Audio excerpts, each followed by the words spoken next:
2 వారాల క్రితం ఆఫ్ఘనిస్తాన్ పాకిస్తాన్ సరిహద్దుల్లో జరిగినటువంటి డ్రోన్ల దాడి. ఈ డ్రోన్ల దాడిలో ఆఫ్ఘనిస్తాన్ కి చాలా నష్టం అయితే ఏర్పడింది. అయితే ఇప్పుడు దీని గురించి పాకిస్తాన్ అయితే కొన్ని తప్పులు అయితే ఒప్పుకుంది. ఆ డ్రోన్ దాడులు చేసినటువంటి విధానం తప్పే కావచ్చు, పైగా అది మేము చేసినటువంటి దాడి కాదు, మేము ఒక దేశంతో ఒప్పందం చేసుకున్నాం, ఆ ఒప్పందం ప్రకారం ఆ దేశం ఆఫ్ఘనిస్తాన్ మీద దాడి చేసింది. ఒకవేళ మేము ఆ దాడి చెయ్యొద్దు అంటే ఆ ఒప్పందం ప్రకారం అది ఉల్లంఘనకు గురవుతుంది కాబట్టి అలా మేము చెప్పలేకపోయాం, అది మా చేతుల్లో లేదని చెప్తుంది. అయితే అది సౌదీ అరేబియానా, లేకపోతే చైనానా, లేకపోతే అమెరికానా, ఏ దేశం అన్నదైతే మాత్రం చెప్పలేదు.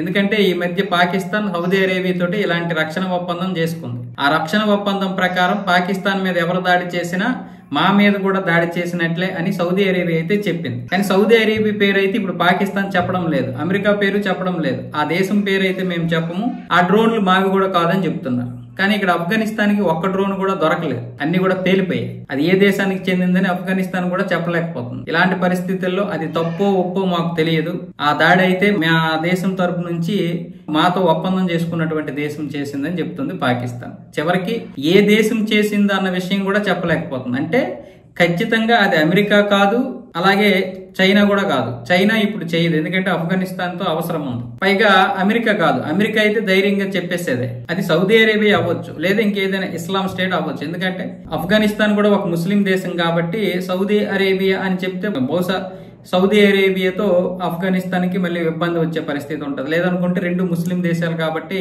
చెప్పడానికి ఇష్టపడకపోయి ఉండవచ్చు.